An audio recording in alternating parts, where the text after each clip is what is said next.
USA India पे tariff लगाया जा रहा है। पहले 25% फिर 50% और अब 500% लगाने की धमकी दे रहा है, जिसको ना ही रशियन ऑयल से प्रॉब्लम है और ना ही यूक्रेन वार से कोई लेना देना। चूंकि जब डोनाल्ड ट्रंप 2017 और 2024 में प्रेसिडेंट बने, तब इलेक्शन में उनके 25% फार्मर्स कॉन्टिनेंट ने उनको सबसे ज़्यादा सपोर्ट किया था। लेकिन जब 2025 में ट्रंप ने टैरिफ लगाना चालू किया कई देशों पे, तो उसने चाइना पे भी टैरिफ थोपी, जिसके काउंटर में चाइना ने भी टैरिफ पहले 25, 50 और फिर 100, 125% टैरिफ लगाई। अब उससे क्या हुआ कि जैसे सोयाबीन जो है वो यूएस 24 बिलियन डॉलर की सोयाबीन एक्सपोर्ट करता है और लगभग चाइना 50% सोयाबीन यूएस से इंपोर्ट करता था। अब जब टैरिफ थोपना चालू किया तो क्या हुआ कि चाइना ने पूरी तरह से क्लोज कर दिया इनसे सोयाबीन लेना।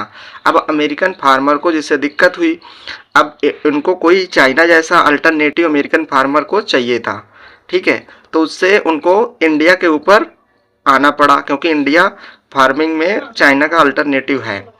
अब एग्रीकल्चर सेक्टर खोलने के लिए वो इंडिया को कहता है, लेकिन इंडिया बहुत दिनों से एग्रीकल्चर सेक्टर के खोलने के लिए मना कर रहा है, क्योंकि इंडिया की 45% पॉपुलेशन एग्रीकल्चर पे डिपेंड करती है।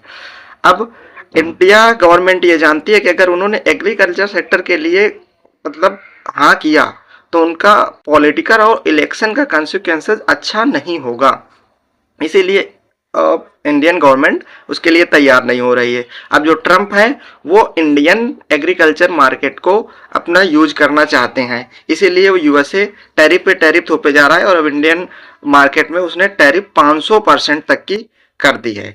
अब चाइना मार्केट पूरी तरह क्लोज हो चुका है, तो उसके पास यही चारा बचा है कि इंडियन मार्केट को यूज करना। अब इंडिया के पास दो ही अल्टरनेटिव हैं, या तो रशियन ऑयल को पूरी तरह बंद दे जिससे पेट्रोलियम में पूरी तरह क्राइसिस आ जाएंगे, या तो टैरिफ की मार झेलते रहे। अगर टैरिफ की मार झेलते हैं तो इंडियन प्रोडक्ट पूरी तरह से नॉन कम्पिटिटिव हो जाएंगे, जिसका इम्पैक्ट क्या पड़ेगा कि इंडियन फैक्ट्री वर्कर के ऊपर इसका बहुत बड़ा प्रभाव पड़ेगा।